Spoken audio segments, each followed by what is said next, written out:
WrestleMania was going to be really lame and lead to a disappointing weekend in April. Shows what the F I know. Wow. What a night. Elimination Chamber Toronto. Unless you're in Germany, then they call it No Escape for reasons dating back to the 1940s. Yeah. What a night, huh? I'm still taking time to kind of process it, I gotta be honest. Because so much happened here. But let's be real. And let's be real, son. There's only one thing that really mattered on this night. Let's talk about this show, though. One thing I'll notice is that I'm not as sure if I like the really short match cards. I don't know if this is some corporate shit of just trying to cut costs and cut corners, cram in even more advertisements. I'm sure that's what it is. I'm not sitting here and saying Elimination Chamber as a pay-per-view concept needs to have 10 matches. I am not. But 6 probably feels appropriate. Like to only have 4? You know, the matches didn't go that long to justify the length of the show, I think is my whole point. It's kind of corporate-y crap. Let's minimize the cost and blah, blah, blah. Yeah, I don't know that I'm a huge fan of that. Anyways, I'll get off my soapbox for a moment. We started off with the women's chamber match, which was the appropriate chamber match to start off with. It started off hot from the very beginning with Jade Cargill returning. And as it's being presented as if she's going to go after Liv Morgan, she goes after Naomi. So much about this works so incredibly well. First, fuck. Anyways, the fact that she came out all in black and Naomi and Bianca were dressed all in white, like the optics of that were fantastic. One thing that stood out to me, though, is people afterwards talking about this as a heel turn for Jade Cargill. Why would this be a heel turn for her? Like something that feels like people just say shit for the fuck all of it. If one of them was involved with attacking her and putting her out of commission, that's not a heel turn. That's getting her vengeance, her comeuppance against those ladies. That makes no sense, but this was fantastic, even though Jade almost biffed going into the chamber. She had to catch herself. Thank God she didn't trip and fall. Oh my God, it would have ruined the whole moment. Would have been Shockmaster-like. But it was fantastic. She's attacking Naomi from Jump Street, which puts her out of the chamber. Meanwhile, you've got Bianca pounding on her pod, which makes you wonder, like, did Naomi do it alone? Was it technically Bianca? Were they both involved? You even saw, like, when Jade came out, Naomi looks back at Bianca to be like, I wonder if this bitch knows. So there's so many possibilities for layered storytelling here. Just fantastic. Other than that, you can imagine I was thinking about Jade Cargill and Naomi and Bianca, and the rest of the match pretty much was a blur at that point. Bianca Belair wins, and she's going to face Rhea Ripley and or Io Sky at WrestleMania. Okay, cool, whatever. Don't really care. Jade Cargill's back. I'm infinitely more invested in that, especially if it's going to lead to Jade and Naomi facing off at WrestleMania. Yeah, you count me down for that one. Now I give a shit about WrestleMania, damn it! And afterwards, when they get past it, they should hug and kiss. I don't make the rules here, folks. I'm just saying. Anyways, next you had a women's tag team match. It's Trish Stratus in her home. Of course, it's gonna be nice. Trish, almost probably pushing 50 years old, still looks freaking amazing. And I have never been known as a milkman, ladies and gentlemen, but I've always been down for Trish Stratus look. That's all I'm saying. You can have most of the rest of the milk, but that one wait for me! That's all I'm saying. Match was cool, I suppose. I didn't really matter, just watching Trish at that point. And already starting to think about what's going to go down in the main event at the end of the night. That's kind of where I was mentally. But yeah, Tiffy time and Trish win. And of course, Charlotte gets the night off because that's exactly what the hell they do with that bitch. They give her the night off, and they don't put much on her plate except they give her everything like it's some type of fucking entitlement. It's ridiculous. But tag match, cool. The good gals win. The sexy ladies win. Let's move on. Unsanctioned fight between Kevin Owens and Sami Zayn. To me, this is kind of wild that you're doing this again at Elimination Chamber. Feels like another year where Sami Zayn has something that merits a WrestleMania spot, and ultimately it doesn't happen at WrestleMania. It happens at the Chamber instead. All the while, though, I gotta be honest, I've seen these guys wrestle so many times over the fucking years, and so much of the shit that they do always ties back indirectly to each other. I'm kind of over it. So unsanctioned fight or not, brutal fight or not, I just really didn't give a fuck. That's no knock against either of the guys. It's just a function of reality at this point. I just didn't care, and why would I? I've seen better between these two at Final Battle 2010. Here in 2025, it just feels like a cheap imitation at that point. I'm just being real. And when I think about even the presentation, as much as I didn't like ROH back in the day, and how much I thought it was a nerd fest and everything else, one thing I thought they did incredibly well was Kevin Steen versus El Generico. The presentation, the vibe, everything around it. Here, it's kind of like, it's unsanctioned, but you're going to have your regular WWE commentators. The referee's not wearing an official referee shirt, but they're still wearing a shirt with the WWE logo. So much for being unsanctioned. It's unsanctioned, but the wrestlers are coming out to their theme music. And I realize some of this is you kind of have to do it. On the other hand, then you don't call it an unsanctioned fight. Right? If it's unsanctioned, the ring would be different. You wouldn't have commentators. You wouldn't have entrance music. You wouldn't have any of that shit. And you know what? So what? Kevin Owens beat Sami Zayn. Whoop-de-doo. Been there, done that. The only thing that mattered was another big return on the night. And that was the Viper. Key member of the Breakfast Club, Randall Keith Orton. It's 2025, and Breakfast Club business is well and alive. And as much as this is not the outcome that I wanted for Randy Orton heading into WrestleMania, I can deal with it, because what happened later in the night? But Randy going off on an RKO spree, well done, gives us Randy Orton versus Kevin Owens at Mania. Okay, I still don't know that I care about that match that much. It's probably only one match, and one match alone you could have given me that involved Randy Orton at WrestleMania that I was going to give a shit about. And this wasn't it. But again, at this point, the show to me has basically been highlighted by a returning Jade Cargill, Randy Orton making an appearance, and then the main event. And what a glorious main event this was. I was wondering, at the beginning of the show, the chick was sitting there singing the Star Spangled Banner, and the Toronto crowd was doing it, and you could see, Head McAfee, Michael Cole, and everybody else getting all butthurt about it. It's a fucking song, who gives a shit? Boo the Canadian National Anthem, boo the Star Spangled Banner, who gives a shit? Golly, bunch of pussies and snowflakes over a freaking song. Who is disrespectful? Oh, blow it out your ass. If that's the type of shit that gets you offended, then you are weak and feeble in the mind as fuck. Get over it. So I totally stand. When Logan Paul came out to the ring with a fucking American flag, I'm like, that's right. This needed him sitting there and wiping the Canadian flag on his ass. That's what this needed. Some Shawn Michaels type of stuff, stuffing the Canadian flag up his nose, wiping his ass with it. God damn it, folks, go with it. Let's have fun with this shit. Instead, we're going to talk about tariffs. Tariffs.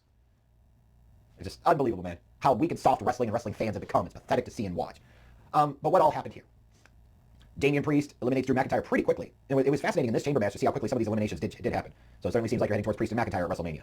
Logan Paul's eliminated, and then you've got your final three. It's John Cena, it's Seth Rollins, it's CM Punk, and one of these guys is going on to face Cody Rhodes for the title in the main event of WrestleMania. And it's at this moment you're like, okay, the logical outcome here, since John Cena didn't win the Royal Rumble, is that he's going to win this match. And Punk and Rollins are going to go off and do their own thing. Well, eventually, CM Punk eliminates Seth Rollins with an assist from John Cena, and then Seth Rollins sits there and curb stops the shit out of CM Punk. And John Cena sat there and took advantage of it. And it was at this moment I was reminded of, oh fuck, we've still got The Rock and Cody Rhodes tonight. Yeah, this shit's about to get real. Is that foreshadowing of something? Because the Cena of old wouldn't have taken advantage of that shit. I mean, after all, he wasn't Hogan, right? but he took advantage of that. I noticed it. I saw it. Yeah, that's right. Embrace the hate, John. Embrace the hate. Nobody can deny you. So John Cena wins the chamber match. He's the number one contender. He's going to go on to face Cody Rhodes at WrestleMania 41, Night 2 main event. You can book it. And here comes Cody Rhodes. And then here comes the final boss, The Rock. For some reason with Travis Scott, I'm still trying to figure out why the fuck that is. Like, incredible. And it's time for Cody to make his choice. The Rock said he wanted his soul, but he was offering him everything. And Cody tells The Rock he can go fuck himself. And you know what? That moment really worked for Cody. Like, that was the one I'm like, yes, that's what a defiant babyface should do. Yes, that's really stupid of you to do, but it totally works, and you actually came off kind of strong in that moment. Love that. But it was all foreplay at this point, because it was simmering, and I could feel it, and I could sense it, and I wanted it. And you know deep down that you do too. Because this shit's been 20 years in the making. This shit's about Breakfast Club business still reigning supreme in 2025. This shit is about the biggest names shitting all over everybody else, damn it, and I love it. It happened. It finally fucking happened. After all these years, John Cena embraces the hate. And that moment when he hugs Cody Rhodes and he makes eye contact with The Rock, and John Cena goes from dopey overselling of the corny hypeness to dopey overselling of the seriousness, you're like, holy shit. And when Rock does this. I am furious. Pissed off, to be honest.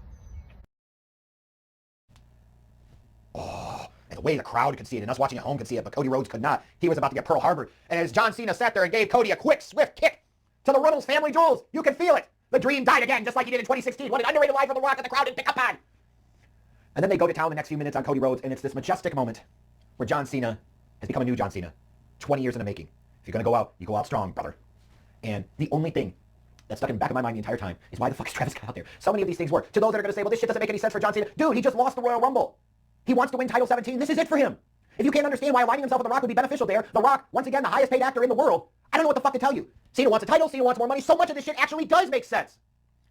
I can't believe people aren't grasping this. It's 20 years in the fucking making and you're going to bitch about it now? The fuck's wrong with you? Why would The Rock do this? Why wouldn't he do this? Of course he would. Because after all, it's Cody. Fuck your story. Again, I just can't get over the fact of Travis Scott being out there. And I've seen a lot of people the past several hours on social media comparing this to Hogan's turn to join the NWO at Bash of the Beach 96. And I loathe to say it's on that level, but when you think of biggest heel turns in wrestling history, just in the moment that they happen, this is at the top of the list. Like, it's in that top tier. You know, whether it's a Hogan aligns with the Outsiders to form the NWO at Bash of the Beach 96, or more of a Austin turns heel and aligns with Vince McMahon at WrestleMania 17 kind of moment, time will tell. But it is on that tier, right? Roman coming back and turning heel. Like, this is elite level shit, and I would argue it has a little bit more emotional significance to it just because of the time invested in it. Like, Austin wasn't the top guy in WWE for 20 years when he turned. Hogan and his turn happened in a different company in the mid-90s, and even then he hadn't had that long of a run as a top star in wrestling. But John Cena's been a prominent name for over 20 years, and for 20 years he's been this white bread, corny-ass motherfucker. And now you're going in an entirely different direction at a time, mind you, where most people are assuming it's going to be the same old sad song and dance shit with Cena, and he's going to go out never having really embraced the hate, and now, fuck them kids, I'm here for it! But Travis Scott, why is he out there? Oh, he's burning sage. Is that what they call it nowadays? He's burning sage? Ugh. They just ruined the whole fucking moment. This would have been like fucking Austin sitting there, turning heel, aligning with Vince McMahon, and you got like Fred Durst sitting there in the corner. Like, that shit would have looked so stupid. Or Hogan sitting there in 96, and you got Jay-Z over there representing. Like, what the fuck was that? But I digress. What a moment. And for a WrestleMania that I really was not looking forward to, for a WrestleMania that I'm not alone in that sentiment, for a WrestleMania that needed something big, for a WrestleMania that had to have something to move the needle, you got that fucking needle mover on Saturday night in Toronto. And what's crazy to think about is on this show that's laying the foundation for WrestleMania, Roman Reigns was nowhere to be found. Where does he plug into the story long term? So many options and possibilities for what they could do. But my God, what a moment. If you don't grasp why a John Cena character would do this, I've already explained to you, I don't know what you don't get. For you to ask, like, why bother now and why do it at the end? Why did they wait so long? Why the fuck wouldn't you do it at the end? The ironic thing is this shit's probably going to work so well that people are really, really going to love it. They've wanted this for so long. And it's actually going to be a challenge for John Cena and The Rock. When you look at their star power compared to Cody and the rest of the fucking roster, it's going to be hard to get the fans to get behind The Rock and Cena in the way that you want them to. Because I promise you, you get to Vegas and Mania 41, they're not careful, that crowd's going to turn on Cody big time. I promise you that. And I'm here for every fucking bit of it. All this you can't see me shit, I tell you what. Me buying a John Cena shirt for the first time in my life is going to hit like crack. And bitches, it's fucking happening. I promise you that. Yeah, it's getting bizarre world. It's getting insane. I'm at the end of my run here, and it's all bets are fucking off. And if I had to go out in any way, in a year of our Lord, where John Felix Anthony Cena has embraced the hate, and that's the way I want to go out. And if you don't like it, you can eat shit.